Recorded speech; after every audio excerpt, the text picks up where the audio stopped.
Salam jumpa lagi anak-anakku sekalian. Hari ini kita akan belajar pengukuran. Nah, pada pertemuan yang lalu, kalian sudah belajar besaran dan satuan. Pada pertemuan tersebut, kalian sudah mendengar tentang pengukuran. Misalnya, pengukuran tinggi badan. Nah, dalam pengukuran tersebut, kita menggunakan satuan dan alat ukur. Kita lihat apa itu mengukur. Mengukur adalah membandingkan besaran yang diukur dengan besaran sejenis yang digunakan sebagai satuan. Pengukuran dengan satuan baku dan satuan tak baku. Dalam mengukur panjang buku misalnya, kita dapat menggunakan penggaris atau mistar. Dapat juga menggunakan satuan telapak tangan. Nah, panjang telapak tangan dan panjang penggaris itu yang disebut dengan besaran panjang. Sedangkan telapak tangan dan sentimeter itu merupakan satuan panjang.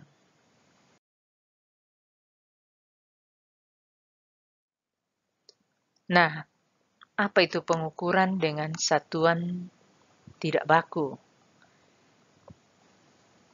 Satuan yang apabila digunakan dengan orang yang berbeda akan menghasilkan ukuran yang berbeda.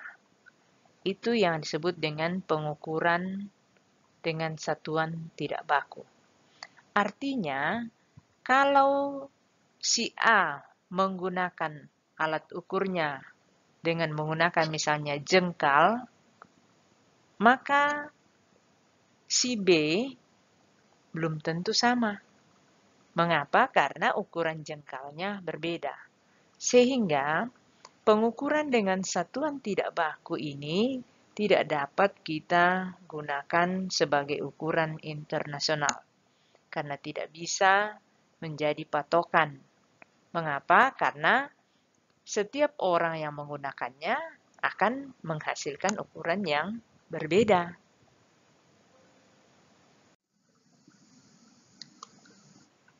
Contoh pengukuran dengan menggunakan satuan tidak baku. Mengukur volume air dengan menggunakan berbagai wadah.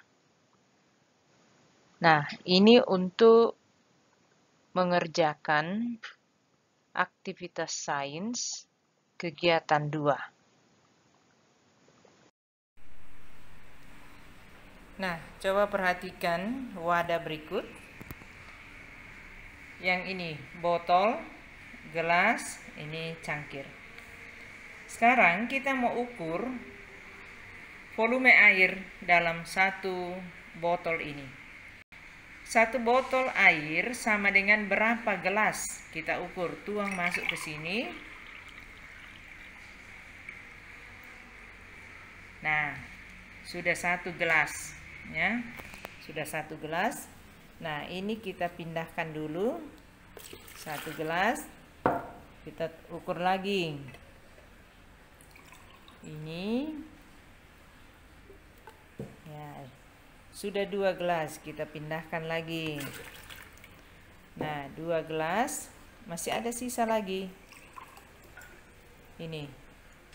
Nah, berarti 1 botol air ini sama dengan 2 gelas 3/4.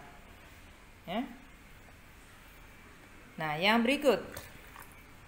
Air ini yang sudah kita ukur di gelas tadi, jadi 1 botol ini 2/3/4 gelas hasilnya, ya. Sekarang saya kembalikan air ke sini lagi.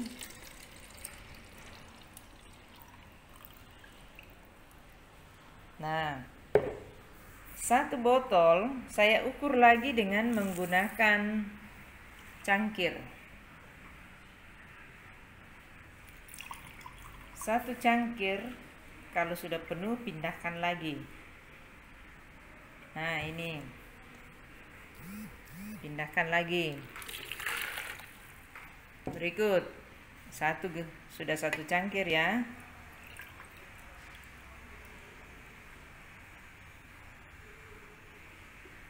Nah, satu botol air tadi ini isinya 2 cangkir.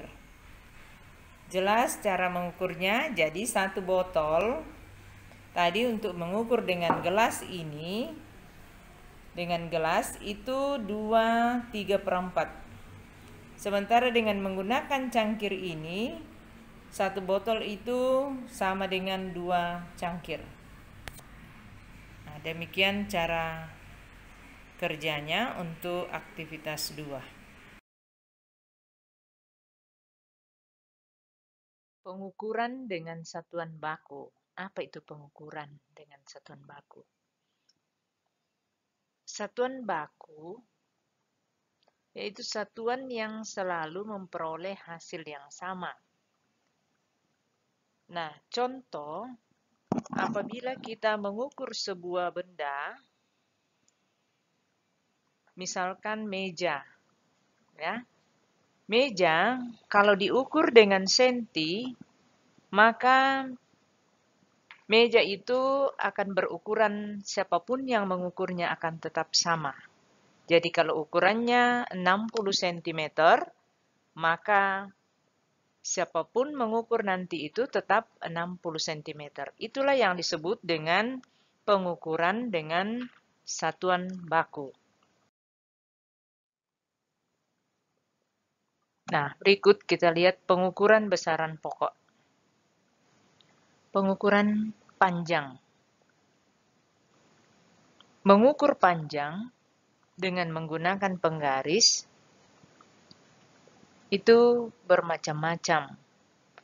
Ada penggaris bentuknya lurus, ada penggaris bentuk siku, ada juga penggaris gulung. Namanya meteran gulung. Nah, penggaris memiliki tingkat ketelitian hingga 1 mm.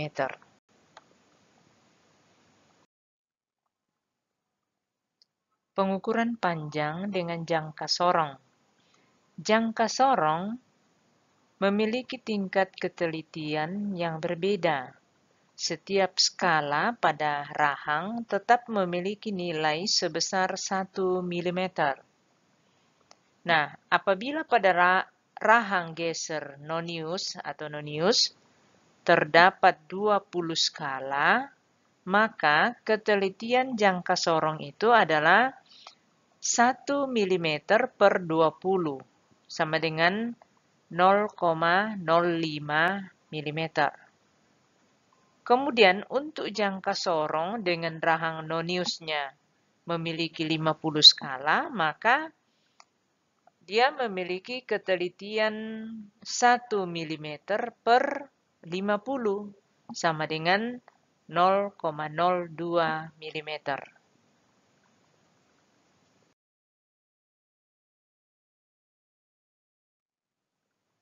Nah, perhatikan alat ukur mikrometer sekrup.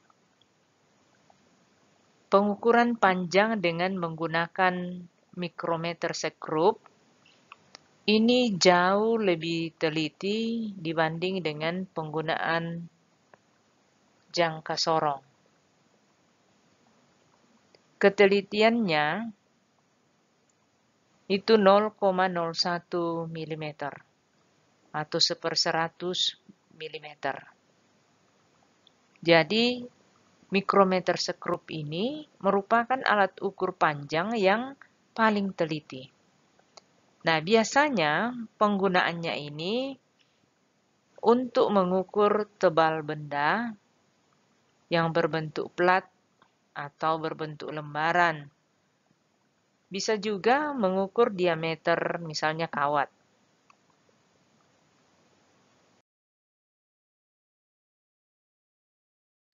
Nah, berikut pengukuran massa. Nah, gambar ini adalah gambar neraca. Ini digunakan untuk mengukur massa benda yang lebih besar. Neraca ini juga digunakan untuk mengukur massa sampai 500 kg. Neraca jenis neraca pasar dan neraca dacin memiliki prinsip kerja yang sama, yaitu berprinsip pada tuas atau pengungkit.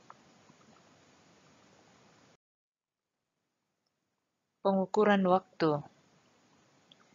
Pengukuran waktu dapat diukur dengan menggunakan arloji atau stopwatch. Nah, stopwatch memiliki tingkat ketelitian yang lebih tinggi dibanding dengan arloji.